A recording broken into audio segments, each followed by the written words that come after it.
Welcome to Accounting 101 Lesson 10, which is all about source documents and discounts. So what are source documents then? These are business documents that are used to provide evidence of transactions and to enable the double entry bookkeeping records to be updated when a transaction occurs. The source documents that we're going to be looking at for credit transactions are sales invoices. So these are issued by the seller when they sell goods to the buyer. Purchase invoices, which is going to be the document that was issued by the seller, but this is going to be how it's described in the buyer's books. So a sales invoice is a sales invoice in the seller's books, but it's a purchase invoice in the buyer's books. We're also going to look at credit notes. So when customers send goods back to the seller has to issue a credit note, which is like an invoice in reverse, and that's going to document the returns inwards or the sales returns. That same credit note in the buyer's books is going to be a purchase credit note. So it'll be received by the buyer. It's the sales credit note that was issued by the seller, but it's the same document in the buyer's books. It's a purchase credit note. Okay, so we've got an invoice here. This is an example of an invoice. So the sort of information that we would expect to see on there, the name of the company, the seller, in this case it's Trend Fashion Designs. Then we'd have some details about the customer and their delivery address. So in this case, the customer is Zing Fashions, an invoice number, the account number. So that might just be a reference number within the sales ledger of the seller. Reference number, that would probably refer to a purchase order number that's been given by the buyer to the seller, and then a date. So in this case, be the 1st of October 2015.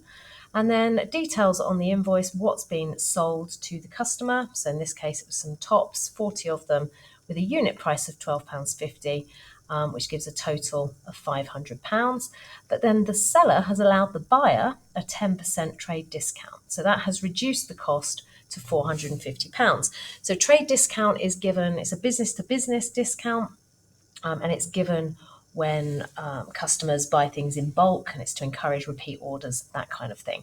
So trade discount wouldn't be shown anywhere within the double entry. It's just knocked off of the invoice at source. So members of the general public don't get to have trade discount. It's only people that are in business that are allowed the trade discount. So a reminder here then that trade discount is deducted from the price shown on the invoice. It's not recorded anywhere in the double entry, and it's offered to other businesses to encourage bulk buying and repeat orders. It's not available to the general public. Okay. The other type of discount we need to consider is something called cash discount. And you may have already seen in the income statement some lines for discounts allowed. So those are discounts that are allowed to customers, and discounts received. So those are discounts that are received from suppliers. So cash discount is offered to credit customers to encourage them to pay quickly. And this one is recorded in the books of account. So the amount of discount offered is shown on the invoice, but the amount of discount is not deducted from the invoice value. So we send out an invoice to the customer for the full amount, but we offer them the chance of, if they pay within 14 days, we might give them a 2% cash discount. So we only record that in the double entry if the customer takes up the offer and pays a reduced amount.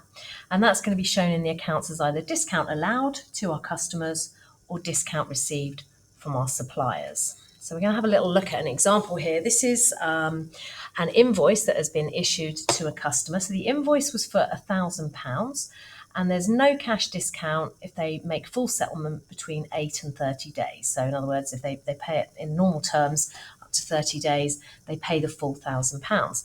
But this customer has been offered a cash discount of 2%, which they can take if they've made full settlement within 7 days. So if the customer settles within 7 days, they can take £20 off, and they'll actually only end up paying £980. But if we look at the T account for those transactions, we'll just assume this is a credit customer with no BAL BD. We made the sale to them, so we debited the customer account, credited sales with the £1,000 for the initial invoice. But when they paid us within the first 7 days of the invoice being raised, they only sent us £980. That's because they've deducted a 2% cash discount. So at the moment, the T account isn't going to balance, but we're going to sort it out by putting in an entry here, crediting the customer account with £20. That's the discount we've allowed them. And we're going to debit discounts allowed, which is going to be an expense, a cost to our business. And the BAL CD is 0. So that's a very straightforward example. Let's look at another one just to make sure that it's clear.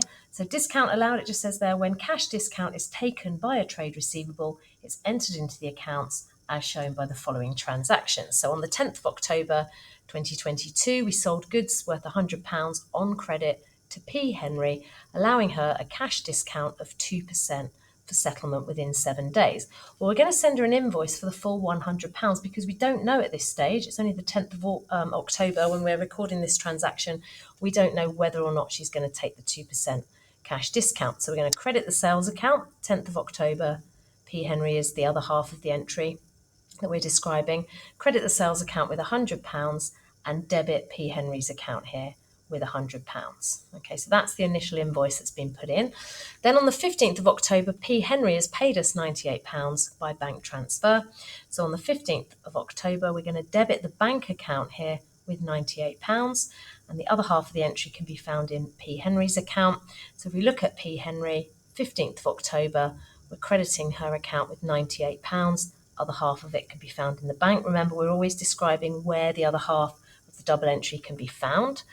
And then at the moment, the account doesn't balance. We've got £100 on the debit side, £98 on the credit.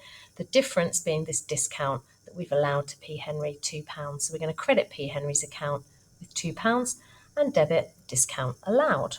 Okay, so that's how it works when we're allowing discounts to our customers. Let's have a look and see what happens when we receive discount from our suppliers.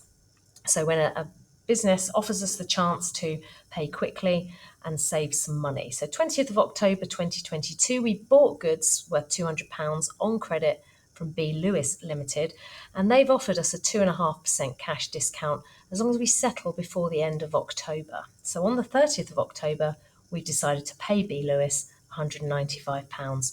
So at £200 minus the 2.5% by bank transfer. But we can't just stick everything in at £195. We've got to record the original invoice. So on the 20th of October, we're debiting purchases with £200, crediting B. Lewis with £200. And then 10 days later, 30th of October, we've paid B. Lewis. So the money's coming out of the bank, crediting the bank £195 and debiting B. Lewis £195. And then there's a balancing adjustment, which is where we take the £5 difference out of B. Lewis's account, so debit B. Lewis and credit discount received. So discount received is going to be other income in our income statement, so we're going to be adding it in after gross profit. So that is basically how discounts work. Okay. Next thing to think about then is credit notes. So credit notes, as I said before, are issued by the seller to the buyer. So when the buyer sends some goods back, maybe because they were faulty or they weren't suitable, then the seller is going to issue a credit note. We don't tend to make refunds through the bank account when this happens because these are generally going to be credit customers we're dealing with. So Trend Fashions, again, is the seller. It's the same seller as before. And we've got the same buyer, Zing Fashions. So Zing Fashions have sent some tops back. We've got all the same account details here, but the date now is the 10th of October. The reason that we're issuing this credit note is because 2 tops were received damaged. So the customer has complained. And if we applied trade discount to the original invoice, we need to apply it when we're doing the credit note. So 2 of the tops have been returned. The unit price was £12.50 each, which is £25. But if you remember when we looked at the invoice originally, they'd been allowed a 10% discount, presumably because they buy in bulk. It's a business-to-business transaction, and we want to encourage repeat business from them. But that same discount needs to be applied when we issue a credit note. So the credit note is going to be for £22.50. Okay. At the end of the month, we can send them out a statement. So if we've got credit customers, we need to remind them that they need to pay us. So in this example, we've just seen 1 invoice and 1 credit note. So we would show that on the statement and then show clearly the amount now due. So in this case, they owe £450 for the original invoice minus £22.50 leaves them a balance of £427.50. Okay, so that's source documents to do with credit transactions. We've got some other source documents. I'm not going to go into masses of detail with these, but just explain what they are, when they might occur. So cash receipts then. So if we make a payment to the seller, a receipt can be given. That could be the form of a machine produced receipt, so a till roll, something like that, or it could be handwritten. So we might need to keep some cash receipts if we pay like the window cleaner, perhaps in cash, then we'd keep a receipt. If we pop down to the local shop to buy some tea and coffee, then we might have a till receipt, and that would provide evidence of money that had been spent out, and those receipts would be entered into the business's cash book. Okay, banking documents then. So one of the banking documents we're going to have to deal with is something called a paying in slip. So the paying in slip has a counterfoil. So if you're in business, you often get these paying in books where this side is fixed to the book and there's a perforation down here, and then this side goes off with the money that you're paying in. So you basically just list all the money and the checks that are being paid in, total it up. The bank keeps that portion, you keep that portion, and that forms the source document for any money that's been paid into the bank account, either by cash or by check. On the reverse, you've got the chance to write down, ideally it should say who these checks are from so that you can post them into the correct customer's accounts, but they've just listed the amounts here, and then they've got the name of the businesses there. So some extra information. Another source document we might see is a check counterfoil. So this is often known as a check stub. So checkbooks are a kind of dying thing, really. You might have seen them if your parents have paid for a school trip or some school dinner money, but even that tends to be done online these days. So the idea of a check is it's a promise to pay money to somebody. You end up with a counterfoil, otherwise known as a stub. So again, this is gone too far. This is a perforated line. You detail who you've paid the check to, how much it was for, and we've got a check number there, all of which should be recorded in the cash book so we can reconcile it to the bank statement at a later date.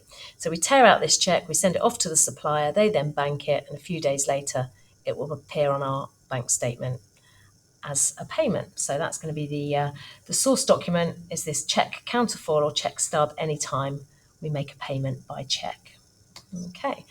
Bank statements will be used as a source document, but we need to be a bit careful, a bit discerning about when we state that the bank statement is a source document. So if we pay anything by check, it'll be the check counterfoil or the check stub. If we pay money into the bank, either cash or checks, we should have a paying in slip counterfoil. Okay, so the bank statement will be used as the source document in the following scenarios. So the first one is if we make payments by standing order or by direct debit. So standing order is where we're in control of the payment. So we set up the standing order. So that might be, for example, to pay our rent, our monthly rent, by standing order to our landlord. So rather than have to keep writing a check or paying cash, we can just set up this regular payment from our bank account. The other type of regular payment is a direct debit. Now, direct debits is where the person receiving the money is in charge. So this would be things like telephone bills, heat and light bills, things that are going to vary from month to month or quarter to quarter. So we give the telephone company or the electricity company permission to take money from the bank account each month or each quarter. So direct debits, still a payment coming straight out of the bank, but the recipient of the money is in control of that one. Other things that might show up on the bank statements are bank charges. So if the bank makes charges, that could be interest, bank charges for processing transactions. Direct bank transfers that we make to suppliers. So on the payment side, we might see internet transfers that we've made to suppliers. And on the receipt side, we might receive some direct bank transfers from our customers. So you might see these as BGC for bank gyro credit or just transfer TFR, something similar to that. And then the other thing we might find on there is dishonored checks. So we might have dishonored checks from a customer. The customer has paid us, but there wasn't enough money in their bank account, so the check has bounced. So that's going to come back in to our bank statement as a payment. So hopefully that's given you an idea of all the source documents. The next stage will be to look at posting these transactions from the source documents into the books of prime entry. So these will be things like the sales journal, the cash book, and so on, and from there into the various ledgers. Hope you've enjoyed watching. Don't forget to like and subscribe. Thank you.